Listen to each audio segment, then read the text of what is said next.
उधर महिला संगठनों के ऐतराज के बीच राष्ट्रपति प्रणब मुखर्जी ने यौन हिंसा अध्यादेश पर दस्तखत कर दिए हैं। यह अध्यादेश तत्काल प्रभाव से अस्तित्व में आ गया है। संसद को अब 6 महीने के अंदर इसे पास कराना होगा। उधर महिला संगठन अध्यादेश से संतुष्ट नहीं है और जंतर मंतर पर प्रदर्शन करने की बात उन लोगों की ओर से कही गई है। महिलाओं के खिलाफ अपराध पर रोक लगाने के लिए जस्टिस वर्मा समिति की सिफारिशों पर केंद्रीय मंत्रिमंडल ने जो अध्यादेश पास किया था, उस पर रविवार को राष्ट्रपति की मुहर लग गई। इस अध्यादेश में बलात्कार के लिए कड़ी सजा के प्रावधान किए गए हैं। रेप पीड़ित की मौत होने या उसके कोमा में चले जाने जैसे हालात में गुनहगार के लिए फांसी तक की सजा तय की गई है। इसके अलावा रेप के लिए अधिकतम सजा को बढ़ाकर ताउम्र जेल में तब्दील कर दिया गया है। लेकिन कई महिला संगठनों का मानना है कि यह अध्यादेश नाकाफी है। अच्छा तो होता कि पूरी बहस हो जाती, सारे मुद्दों को जो वर्मा कमीशन रिपोर्ट में उठाया गया है वो एक तरह से बहुत गंभीर मामलों को उठाया गया और जब तक सारे मसलों पे एक तरह से सहमति बना करके सारे राजनीतिक दल मिलकर के इस बात को तय नहीं करेंगे, तब तक आधा अधूरा रहेगा। महिला संगठनों का कहना है कि जस्टिस वर्मा कमेटी के कई अहम सुझाव को या तो खारिज कर दिया गया या फिर उनकी अनदेखी की गई। मसलन arm force special power act यानी AFSPA से जुड़े सुझाव को अध्यादेश में शामिल नहीं किया गया। दरअसल जम्मू कश्मीर और उत्तर पूर्व के राज्यों में शिकायत की जाती है कि वहां तैनात जवान इस कानून का दुरुपयोग करते हुए महिलाओं पर अत्याचार करते हैं। जस्टिस वर्मा कमेटी ने सिफारिश की थी कि रेप या दूसरे यौन अपराध के मामलों में ये एक्ट लागू नहीं होना चाहिए और आरोपियों पर सामान्य अदालत में मामला चलाना चाहिए।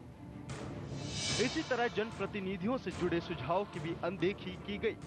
जस्टिस वर्मा कमेटी ने कहा था कि अगर रेप के किसी मामले को अदालत अपने संज्ञान में ले लेती है तो आरोपी के चुनाव लड़ने पर रोक लग जानी चाहिए।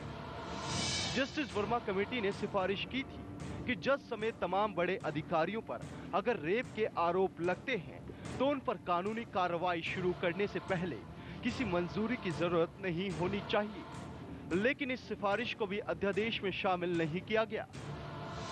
पत्नी से रेप पर सुझाव को भी खारिज कर दिया गया। जस्टिस वर्मा कमेटी ने पत्नी के साथ रेप पर भी कड़ी सजा की सिफारिश की थी, मगर सरकार ने इसे भी इस अध्यादेश में शामिल नहीं किया। पब्लिक प्रेशर की वजह से इतनी जल्दी इन्होंने अग्री कर लिया है कि रेपिस्ट को ज़्यादा से ज़्यादा सज़ा होनी चाहिए और मुझे पर्सनली लगता है कि फांसी इतना सख्त नहीं है बिकॉज उनकी स्टोरी उधर ही ख़त्म हो जाएगी एंड वो लोग रियलाइज़ नहीं कर पाएंगे एंड वो लोग उस नॉलेज के साथ जी नहीं पाएंगे कि उन्होंने इतना हीनियस क्राइम किया है। सो उनको ज़्यादा से ज़्यादा सज़ा होनी चाहिए। They should be kept in the jail for a really long time. Rules आते हैं और ये डिसीजन उन्होंने लिया है वो काफ़ी हद तक सही है, बट मोस्ट इम्पॉर्टेंट है कि वो इम्प्लाई कैसे होता है, लोग फॉलो अप कैसे करते हैं इस नए रूल के साथ, सब अडॉप्ट कैसे करते हैं इस रूल्स को और कितना इम्प्लीमेंट करते हैं अपने ऊपर, कंट्री के ऊपर, सबके साथ। में ऐसे ही चलने में हमें बहुत ही डर लगता है कि आज पता नहीं कल क्या होगा।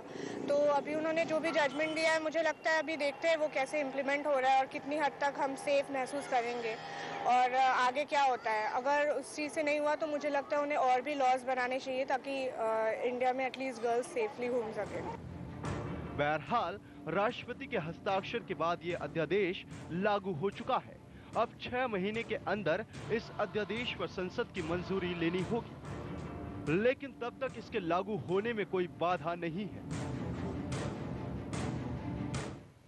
और इस वक्त एक खबर आ रही है कुंभ क्षेत्र इलाहाबाद से। आपको बता दें कुंभ क्षेत्र में आग लग गई है, 6 टेंट जलकर खाक हो गए हैं।